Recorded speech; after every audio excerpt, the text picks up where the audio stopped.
Bonjour. Je vais essayer d'être un peu plus léger que les deux premières présentations. On va même essayer de s'envoler. Le thème aujourd'hui, c'est au-delà des horizons. Et malheureusement, d'ici, on ne voit rien au-delà de l'horizon. C'est la définition de l'horizon. Je vous propose qu'on y aille ensemble, qu'on fasse un petit bout de route ensemble. En échange de ce petit bout de route, je vous fais une promesse. Ce petit bout de route ensemble va vous rendre enthousiaste. Enthousiaste comme enfant. Quand vous ouvriez vos cadeaux de Noël, souvenez-vous, prenez quelques secondes, laissez vos yeux se mettre à pétiller. Souvenez-vous, être enthousiaste, c'est bon. Nous voici ensemble. Notre route commence un soir d'hiver. Vous êtes seul dans votre voiture, vous êtes seul sur la route, la neige s'accumule. Vous glissez, vous vous retrouvez dans le banc de neige.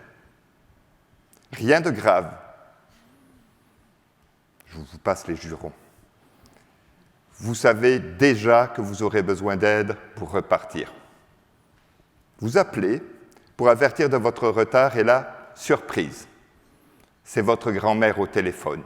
Quand vous lui dites où vous vous trouvez, elle vous dit « T'inquiète pas. J'ai une amie dans le village juste à côté, elle connaît tout le monde. Je l'appelle, je lui dirai que tu offriras une des bonnes bouteilles de vin que tu avais prévu d'amener. Ça ne va pas traîner. » Effectivement, voilà quelqu'un qui arrive et le temps de le dire, vous voilà reparti.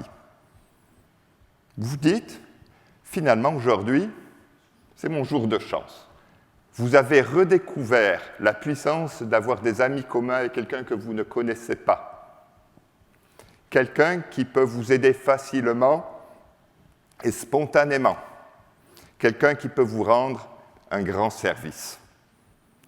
Voulant continuer à garder ce bon feeling de ce moment magique, vous vous remémorez votre dernière mésaventure avec un banc de neige. Ce matin-là, vous sortiez et vous avez découvert que le chasse-neige avait enseveli votre voiture. Énervé, pressé, vous êtes rentré, vous changez, vous êtes ressorti, pelleté pendant 1 heure, vous êtes rentré, pris une douche, vous êtes arrivé au bureau avec 2 heures de retard. Vous vous dites, ça aurait ressemblé à quoi si ça avait été mon jour de chance? Si par exemple, quand j'avais appelé mon patron, il m'avait dit « Ne t'inquiète pas, je connais un gars qui… » Non, il ne faut pas exagérer, il ne faut pas pousser mémé dans les orties.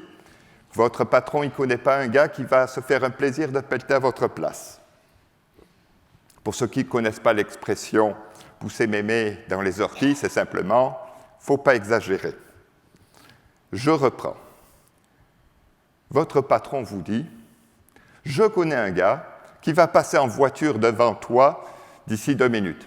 J'en connais un autre qui s'en vient au bureau. Ils vont se croiser. Ils vont s'organiser pour t'amener rapidement. Tu vas même arriver en avance. » Ouais, ça aurait été plus qu'un jour de chance. Ça aurait été un jour de loto. Si c'était arrivé, vous seriez précipité, acheter un billet. Qu'y a-t-il de si différent avec le premier scénario? Les 2 gars en voiture existent probablement. Il y a bien une voiture qui est passée devant vous, qui allait dans la bonne direction, elle en a sûrement croisé une autre qui s'en allait au bureau. C'est de les attraper au vol qui est improbable. C'est d'orchestrer la collaboration en temps réel qui est difficile.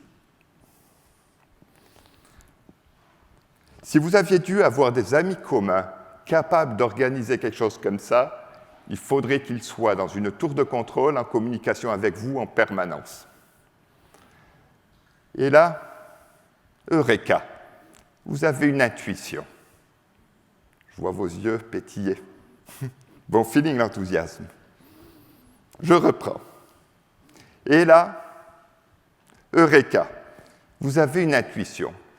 pourquoi ne pas propulser nos amis de la tour de contrôle dans les nuages? On ne pousse pas Mémé dans les orties, on la propulse dans les nuages. C'est sans danger, c'est juste pour vous dire que nos amis communs pourraient être virtuels. Imaginez des amis communs virtuels juste là pour nous aider à collaborer. Serait-ce possible?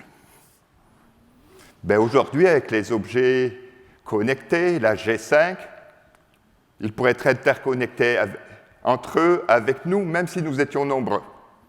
Avec l'intelligence artificielle, ils pourraient coordonner nos collaborations, même si elles étaient complexes. Avec le calcul quantique, ils pourraient orchestrer des millions de collaborations en temps réel. Avec les blockchains, ils pourraient transiger pour s'assurer que tout le monde soit certain d'être gagnant. Avec la modélisation 3D et la virtualisation, ils pourraient nous montrer ce que nous devrions faire pour qu'on puisse le faire au mieux en fonction de nos contraintes et de nos capacités. Ouais, ça fait beaucoup de technologie. C'est vrai. Hier, elles n'existaient pas. Hier encore, ce n'était pas possible. Aujourd'hui, elles existent. Elles existent toutes. Alors oui, aujourd'hui, on peut créer des amis virtuels, des amis communs virtuels. Je vous propose qu'on les appelle des amicoi, juste la traduction de ami en espéranto. Est-ce que ces amicoi vont changer quelque chose à notre vie? Essayons de voir ce qui pourrait se passer. Imaginez là que j'ai ma gourde, puis qu'elle est vide, puis là que j'ai bien soif de vous parler. Je ne peux pas partir puis aller remplir ma gourde, c'est un peu embêtant. Mais je pourrais demander à mon ami Coy, peux-tu voir que quelqu'un me donne un coup de main pour que ça se passe? Et oui, mon ami Coy pourrait voir que Julie, tout en haut, est en train de sortir et qu'elle est aussi en train d'aller remplir sa gourde. Et oui, elle pourrait, au passage, aller remplir la mienne. Et donc, les amicoi se seront organisés pour ça. Si ça se passait, ça serait mon jour de chance. C'est comme quand je suis sorti du banc de neige. Mais Julie, qui est en haut, elle a peut-être envie d'écouter ce que je raconte, elle n'a pas envie de descendre ici, de prendre ma bouteille et de retourner. Mais là, mon ami Coy pourrait voir que Jean-François, qui est juste là devant moi, pourrait attraper la bouteille, la faire passer derrière, que ma bouteille circule, qu'on la donne à Julie, que Julie la remplisse. Là, c'est toute une armée d'amicoi qui se seraient orchestrés en temps réel pour que ma bouteille circule. Là, on est dans le deuxième cas de figure, organiser les choses en temps réel. Donc, ça aurait été mon jour de loto. Moi, aujourd'hui, je ne sais pas ce que vous pouvez faire pour moi, je ne sais pas à quoi vous êtes occupé aujourd'hui, je ne connais pas votre disponibilité. Je n'aurais pas pensé à demander à mon ami Coy d'organiser tout ça. Mais mon ami Coy, qui voit que ma bouteille est vide, qui voit que ma langue est pâteuse, pourrait se dire « je vais l'organiser pour Yann ». Et lui, d'organiser que Jean-François la prenne, que je vois tout d'un coup Jean-François prendre ma bouteille, que ma bouteille s'en va, pof, pof, elle revient. Waouh!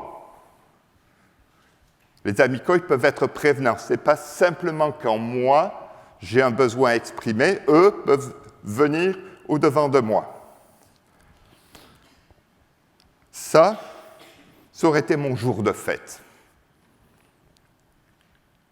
Troisièmement, il se pourrait que Chloé, sur le bord, elle ait aussi sa bouteille vide, et que les amicoi, en discutant, voient très bien qu'au passage, en faisant circuler les bouteilles, on pourrait changer le parcours de ma bouteille et ramasser celle de Chloé et de remplir la bouteille de Chloé au passage.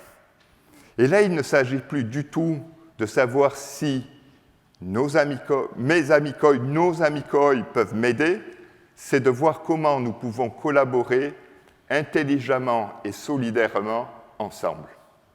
Et ça, si on l'organise, ça serait notre jour de gloire. Imaginez ça dans les circonstances que vous voulez.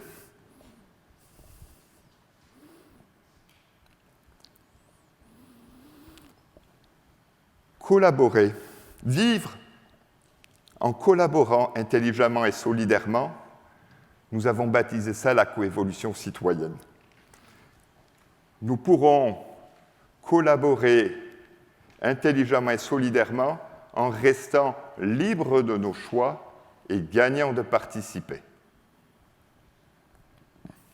Avec la coévolution citoyenne, ça sera jour de chance, jour de loto, jour de fête, jour de gloire, tous les jours.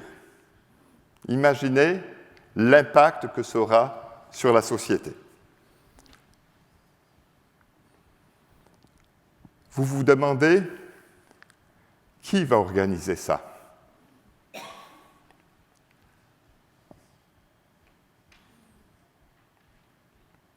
Évidemment, ça ne peut pas être les gouvernements.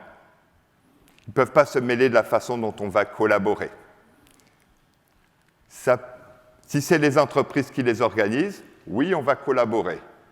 Pour leurs actionnaires, il faut que la coévolution citoyenne reste citoyenne.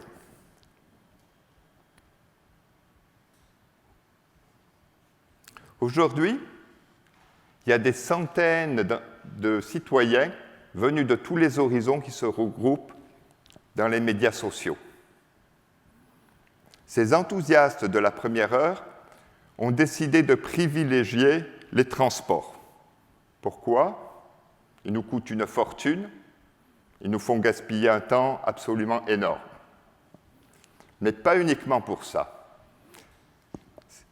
Ces enthousiastes de la première heure ont réalisé qu'avec la coévolution citoyenne, nous allions gaspiller beaucoup moins, que nous allions adopter les innovations durables rapidement, que nous allions pouvoir envisager la décroissance en augmentant notre bien-être. Ils ont réalisé qu'avec la coévolution citoyenne, nous pourrions faire la transition écologique rapidement. C'est pour ça qu'ils ont choisi les transports, parce qu'ils sont aussi une source d'émissions de gaz à effet de serre très importante. Ces enthousiastes de la première heure sont ainsi doublement enthousiastes. Parmi ces derniers, il y a ceux qui m'accompagnent aujourd'hui. Vous avez remarqué, je ne suis pas vraiment tout seul sur scène. Ces artistes ont joué le rôle d'amis communs, mais ils ont été aussi, pendant cette présentation, des amis communs entre vous et moi. Aujourd'hui, ils sont déjà sur le point de scénariser un film pour montrer la coévolution citoyenne. Et vous savez quoi ? Ça les rend triplement enthousiastes.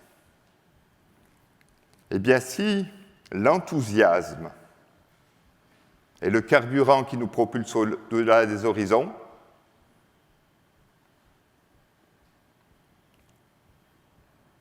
et que d'avancer en produit, nous y serons demain. Merci.